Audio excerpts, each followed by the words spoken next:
Hello and welcome to what will be for me a rather unusual video. Well, I want to share with you a model that I've picked up called the Night Train, which is an adaptation of a free flight model, and it's been scaled up and converted to radio assist. It's a bit of a beast. It has a wingspan of 2.2 metres or approximately 86 inches. The fuselage itself is over 6 feet long, and the tail surface here is 43 inches in span. The background to this is really interesting. A fellow club member, a friend, approached me at the weekend and said that there was an estate sale basically going on because the widow of a modeller had basically a garage full of models and was looking to clear them and move things on so she could move on. And when he went up to have a look, he spotted a lot of vintage models, and he knows I like them, so he said he would pass on the information to me and to get in touch. So at the weekend I did that, and a fellow club member had volunteered to help the lady out, Anne, in making sure that people basically weren't ripping her off and such like. Sad to say that those sort of things happen. And he would go up and meet me at the house and show me round. And when I walked into the garage, it was a veritable Aladdin's cave of modelling. Now, I'd gone up with the intention of looking for some vintage engines, some diesel engines, anything that was along those lines, perhaps some covering material. I had no intention of coming away with a model. But when I saw this, I just loved it. The first problem was, would it fit into the car? And as soon as I found out that it would, I said, I've got to have this. And now, I've done a little bit of background on it. The modeller, actually, before we go into that, was a chap by the name of Dick Lindsley, and his wife Anne spoke very fondly of him. He was a precision engineer, and looking at this model and lots of other models I saw on Sunday, that's not hard to believe. The workmanship is outstanding. He was a very, very prolific modeller and a very skilled modeller. I think he got more of a kick out of building than flying, from what I picked up talking to his wife. And I'm just so pleased that this model is going to see the flying field and see some action, because I believe it's never been flown. Little bit of background on the model itself. So the clue's in the name, Night Train, and it says 1.5, which I took to being double the original size. The only information I can find on the Night Train was that it was actually 66-inch wingspan, so that doesn't quite work out. But the Night Train version I could find information on was version 6 or 7, and it had a slightly different shaped fuselage. It wasn't cross-sectional square, it was rounded.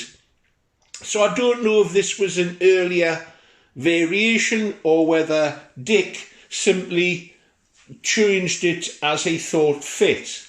It has, if we can get round there, it has a Irvine 40 up front and a specially cast lead weight to achieve the CG. And the CG is very interesting because it's at about 70% back here. Now, that's not unusual for free flight models, but it's very unusual for radio controlled flying. Most people would pick out a CG along the spar at about a third of the way back. But the issue here is that this is a massive lifting surface. If you think about it, most radio control models that we fly, so that you can achieve quite a broad envelope to fly in flying control, tend to have a flat non-lifting surface. Well, this is an aerofoil, and not only that, it's got an undercamber on it, so it's a very important part of the flight characteristics of the model. And it's not unusual to have the CG on free flight models way back. I fully anticipate that when this model gets to the field and I take it off, that it's going to spiral up vertically. And he has actually incorporated throttle linkage. That's what you can see, there's a little blue sticker on there. The screw that attaches to the push rod is being held on there. I anticipate this is just going to go vertical. I'll cut the engine, or I'll throttle it right back, and then it'll go into glide mode. Now, I'm really anticipating a very, very flat glide. It'll be a real thermaling model. It has pull set up on the rudder, and when I've looked inside, he's rather cleverly incorporated a spring on one side of the linkage, which means that this is always under tension. It's an ingenious mechanism for holding the tail surface down and linking it into the rudder, and I'll show you that in a second. It has one mono wheel because it's just going to glide down, just going to land it on that, and so on. And the radio gear is incorporated around the CG point here, and I'll show you more of that in a second. I'll just pause it so that you can see the tail arrangement, which I think is really rather special. I'll remove the tail. It's held in place with one nylon screw, and there's a lug in the front which you'll see in a second, and there are no linkages to connect up on the outside to see. It's a rather clever design. I was very impressed with it. It's something I may incorporate into models in the future. You learn from people all the time. Even this chap who's no longer with us, Dick, has lots to pass on if you look carefully at his model. So to lift it out,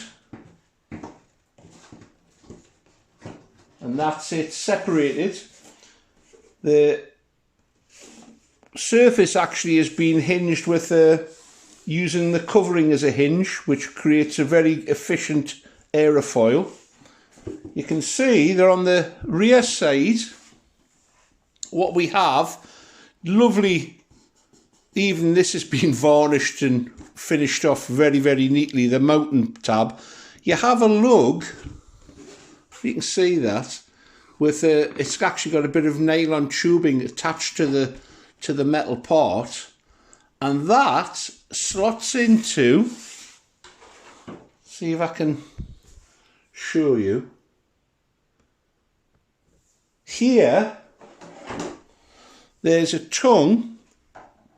It sits, there's two brass jaws, and they slide in a what I think is a rectangular section piece of tubing, and when the servo is operated, it moves forward and back, and obviously as it moves forward and back, you get the pivoting movement on the elevator. It's very, very efficient and neat. There's nothing untidy sticking outside, no clevises to attach at the field. Simply that clicks into place when you push it down onto the tail surface. So you put it in with the tongue that you can see here, slots into the front, and then you simply line up, and that's it. It's locked in place, and I simply have to put the bolt in. Very, very clever. I'll show you how the radio gear is set up now. Just pause for a second. I've removed the wing, ready to show you the radio installation. You can see that the wing is actually locked in place with these very neat plywood mounts, which correspond to these lugs with a little piece that fits in. Very secure mounting. That's just the actual bolt that goes through the linkage there. He's saved it there. The casting here is a big lead casting to get the CG in the right place, and you can see that there's a mono wheel here. On off for the radio installation here, and I'll just pause, I'll flick it over and I'll show you how the radio gear is installed. The radio gear is in this compartment here. I'll pause it again, take those screws out and show you what's inside. This is the jack, the plug end, so that the battery can be charged in situ without taking this off every time. Let's pause it again. Well, I've removed the cover from here. It's actually sort of sprung loaded on the ply. That comes out, and you can see that we have 3 standard servos, throttle, elevator, and this is to the rudder. And if I turn everything on now, transmitter first obviously,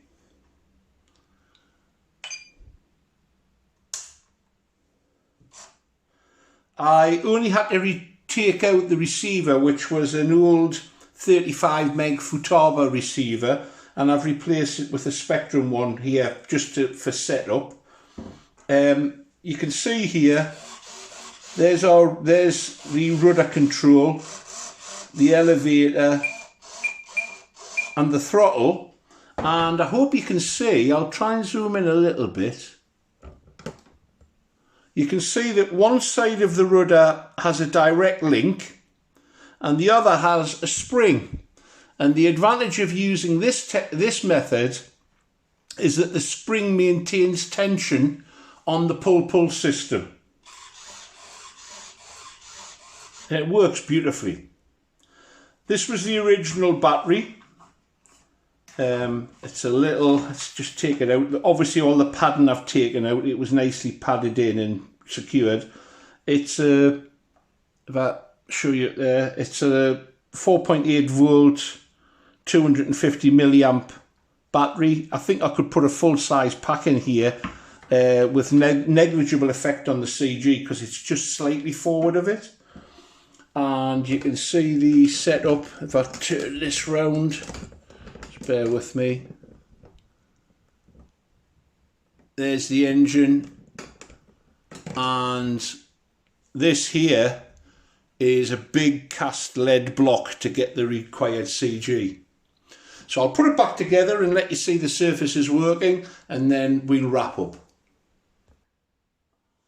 And here we go, the final part of the walk around this beautiful model.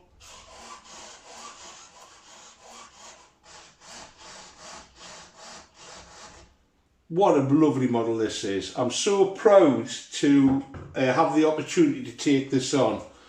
And with the permission of Anne, Dick's wife, I intend to put his name onto the model as a tribute because it's all down to him that this model has been made, and it's going to see some action this summer, I hope. Thanks for watching. If you've enjoyed this little tour of this beautiful model, the Night Train, then please stick around and I'll let you see the Maiden. If you haven't already done so, could you subscribe? And if you could give me a thumbs up, that would be great. It encourages YouTube to pass it round so others can see. Thanks for watching. Bye now.